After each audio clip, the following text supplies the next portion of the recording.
Welcome in, along with Mike Renner. I'm Steve Palazzolo, today discussing the Dallas Cowboys. 1 week removed from the sky falling in Dallas. They have a great win against the Philadelphia Eagles, finally on the road at Philadelphia on Sunday night. And Mike, as we try to unpack the NFC East, and I still think the Redskins might be the worst 6-3 team in NFL history, you made the point this week. Dallas might have the best defense in the division, a very underrated defense when you look across, an NFL of just bad defenses. Can Dallas actually make a move in the NFC East despite all the turmoil? I don't even call it a might. I think they surefire have the best defense in that division right now. You saw it this past Sunday night against the Eagles. Just what they can throw at opposing teams' passing games is a lot to handle. They have Randy Gregory now on the outside alongside DeMarcus Lawrence, both plus pass rushers. They have David Irving coming back in the middle of that defense to add to that pass rush. He's been one of the best interior pass rushers when he's been healthy over the past couple of years. And then you have a shutdown cornerback in Byron Jones on the back end, still getting it done. And the two linebackers in the middle. It used to be when Sean Lee went out for a while, that defense crumbled because they play a lot of zone. They rely on their linebackers to make plays. All of a sudden now, Leighton Vander Esch, one of our highest grade linebackers this year, 82.5 overall grade.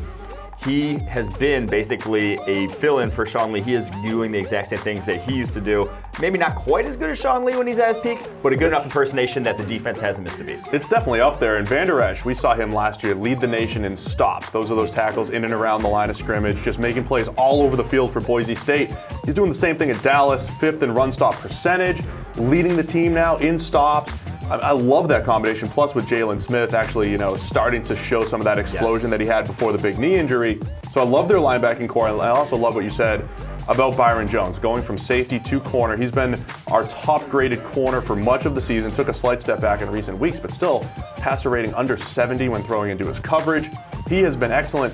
And even beyond Byron Jones, what guys like Xavier Woods have done on the back end, I just love the homegrown talent that they talked about on Sunday Night Football. It's all draftable talent. So I think they're good right now and have potential to get even better. Yeah, and I think one of the biggest things that I've seen is they're running that Seattle cover 3. They run cover 3 over 50% of their snaps. Rod Marinelli is known as the godfather of cover 2, but they've adapted to more modern NFL passing concepts, and they have the personnel, the personnel that's very suited for Byron Jones, who we've talked about basically ad nauseum here about how great he is in that press cover 3, playing that one half, the silo routes on that one side of the field. But the linebackers as well, you have to be able to come up and make plays in a defense like that. Jalen Smith can cover as much ground as any linebacker in the NFL. And then Vander Esch, again, he's been so good at limiting the yards after the catch on those underneath plays. We saw it again against the Eagles, shutting down that screen route and the biggest play of the game on that 3rd down, right before the 4th down to force a 4th and 7 that they didn't convert. He's been very good at that. So how does that compare? Because you mentioned the Seattle cover 3. As much as we always talked about the Legion of Boom, Richard Sherman, Earl Thomas, Cam Chancellor, what about those linebackers in Seattle? Bobby Wagner, KJ Wright. When Seattle's defense was at their best,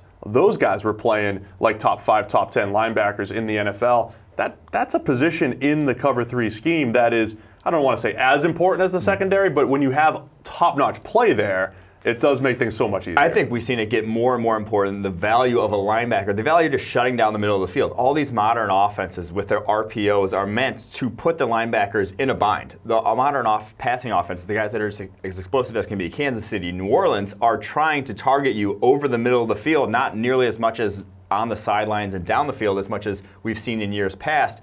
So having guys that can cover ground there, shut down windows, and we saw Vander Esch make that pick early in the game, those are at a premium nowadays. Now, you made the point. NFC East, Dallas has the best defense.